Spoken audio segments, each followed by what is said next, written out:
What's going on, guys? Welcome back to another video. Today's video is going to be completely random.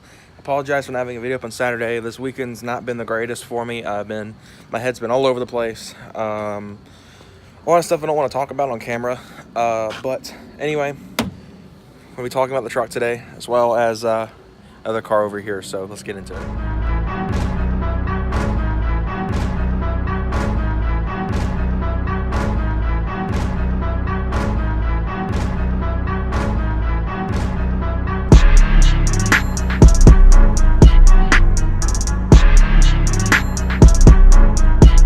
So basically this video is going to be talking about some theories about some other stuff that's happened in the past on this channel. A lot of you guys, if you go back to the Chandler is Back Boosted Mafia video, this was around the New Year's Eve area from last year, and you'll find a certain little trip to Mexico that the two main builds on this channel went on. So the first of which is my truck, and the second of which is Dad's3.7. Well, guys, you know this car. It's a stock 2014 Mustang V6. Got window tint. That's like the only modification the car has right now. Hopefully not too much longer. It'll have some modifications done. We're looking, well, he's looking into my dad into a Flowmaster Outlaw catback. As well, I'm trying to talk him into getting the S550 performance back wheels on his car, but he's not biting too much on that. So there's that, and of course the truck. Actually, around the time that we shot that video, so what I'm gonna do is I'm gonna play the original on screen, as long as I can get it to work. I'm just gonna cut this clip off and do it, but I'm gonna play the original clip and I'll come back to you, and we'll talk more about we might be trying to work a rematch out. So we'll see how that happens, but we'll talk more about it after I share the clip, which is now. You didn't stand a chance. Oh God. I'll admit you. Okay, we're back. So as you guys saw, I got absolutely destroyed. Let's go back a little bit in time to talk about what the truck setup was at the time of that video. The truck at the time was still a stock ride height, had the banner on the front. A lot of you guys remember that. It did have the Spec D intake on it. This was prior to the first and second rebuilds of the intake, because we tried it out once, and then the misfire showed up. We changed the ignition coil, it was still there, so we rearranged the intake and replaced the air filter, and we rebuilt it a second time, and that cleared it completely. But at the time, it wasn't misfiring yet. This was during the initial setup that the intake was on, so the one where the filter would pop out sometimes for no reason. And it made the truck just, slightly different. It was also completely untuned. A lot of you guys know now the truck is lowered. It has a 93 octane Brent speed tune. I don't know whether they're called a race tune or not, because if we call it a race tune, people get offended. So I'm just gonna call it a tune. The 93 octane tune from Brent Speed. This thing does perform a lot better than it did, give or take around a year ago or so. So we might be working a rematch out. So let's talk about stats. So the car stock, this truck from the factory produced 210 horsepower and 240 pound-feet of torque. Currently, I have no dyno numbers to prove anything, but estimations are around 220 to 240 wheel horsepower, or crank horsepower, I should say. 4.0s, the Sport Track in general is notorious for having extremely bad drivetrain loss. To the point where I was researching, the truck stock with the 210 horsepower to the crank are making about 170, 180 to the tire. So it's a lot of drivetrain loss. Now, I'm calculating that we'd probably be close to 200 wheel at this current setup with the tune on it. Like I said, it's a 93 tune. It's got an intake. I can't confirm that, though. Now, the thing is, like I was saying, I don't have dyno numbers. I can't prove torque numbers, because that's what I can't guess. I would guess probably around 260 to 270 torque to the crank. I am thinking about taking it to get dyno to the same place Michael took the Taurus to, and seeing what kind of numbers we can get out of this thing in its current state before the engine build happens. I just don't know if I want to spend the money on that, because money's hard for me to come by right now. But the Mustang has 305, 310, 315, somewhere in that time zone. I'm familiar with the 3.7, but I haven't memorized the stats. So 3.7 V6, dual overhead cam, variable valve timing, revs out only to almost 7 grand. This revs out to the highest I've gotten to go was 6,200, which was scary, because it bypassed my rev limiter that I've set at 6, because you only handle 6,200. So there's a single overhead cam 4-liter V6 with no variable valve timing. It's a completely archaic design compared to the 3.7. Likewise, the transmissions. This is a 5-speed 5R55E. That's a 6-speed 6R80 car. Weight-wise, this car weighs pretty close to about 2,000 pounds less than the Sport Track does. Sport Tracks, from what I've read, weigh in around 4,400 pounds. These are somewhere in the 3s. I can't remember off the top of my head again. So there's a lot going on that could cause factors here. The truck could completely out-torque it off the line, but I'm not. If we did a rematch, I would not expect a W coming out of the Sport Track, to be honest. In its current state, with just the tune and the intake, I'm expecting, like I said, around 250, 260 wheel, which is not even close to this crank horsepower. So what would happen in that scenario is I'd more than likely out-torque them. I do have 373s on this truck. It came from the factory with that. That car has 315s, 331s, one of those two.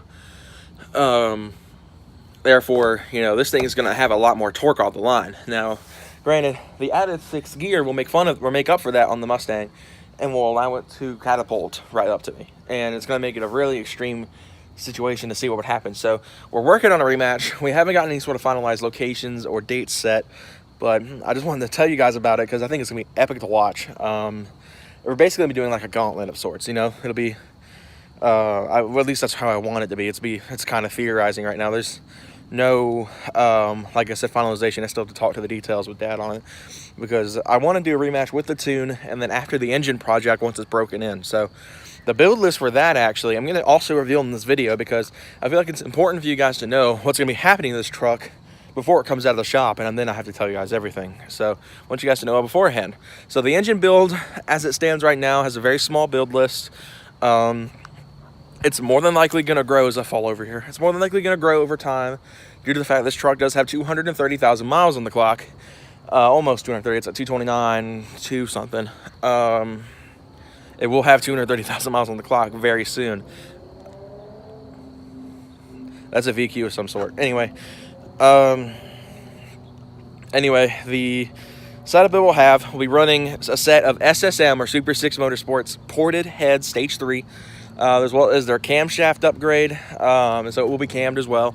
We'll be running the possibly forged pistons and stuff. The trucks, the 4.0 in general, comes stock with forged rods, so I have to worry about the pistons themselves. Everything is going to be completely replaced on the engine, minus some of the stuff I've already been replacing. The ignition coil is going to stay. The belt tensioner that I have inside, which is going to clear up the ticking noise it makes, is going to be on there as well for that same engine. A lot of the pulleys, if it's in bad shape, they're going to be replaced. If they're near bad shape, they're going to be replaced. Valve covers, already I'm debating on replacing them. I found a set of really nice 4.0 valve covers from Tom Marana Racing that I'm tempted to use.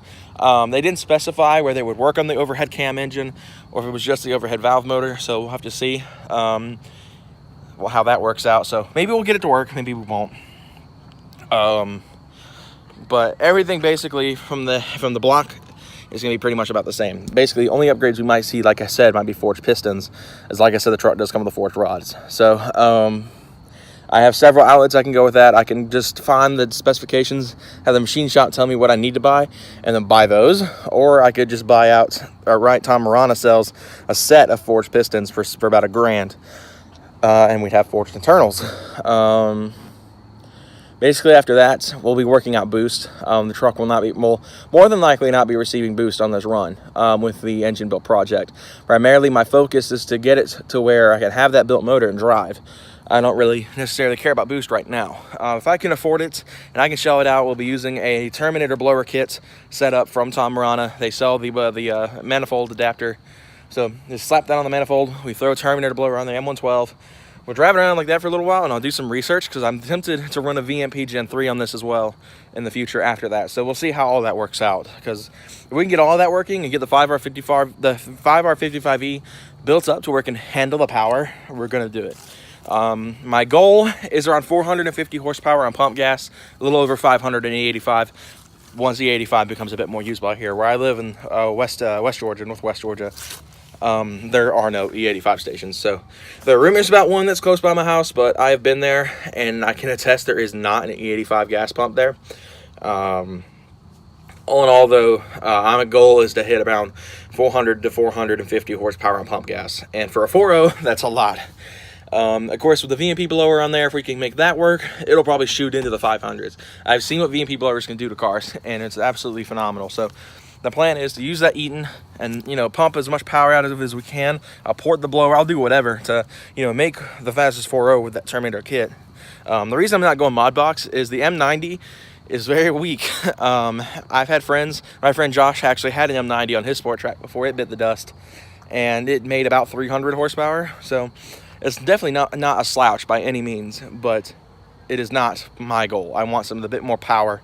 Forged internals and ARP head studs as well, which I didn't mention, will be able to handle the extra power out of an M112.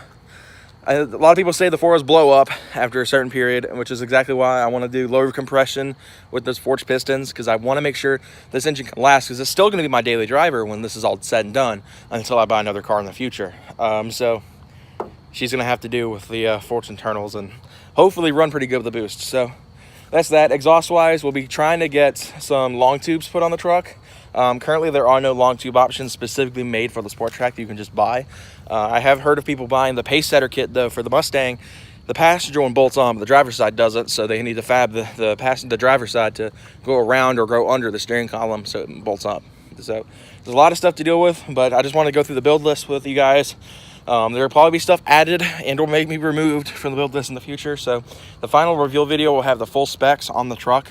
That will not be coming out until next year. So be sure to stay tuned for that. A lot of stuff's going to happen with this truck in the next few months. So stay tuned for more. Subscribe if you're new. Go follow me on Instagram if you have any questions or want to see more of the sport track on there as well. One Low 4.0 is where you can go. You'll see it in the outro. And I'll see you guys next time.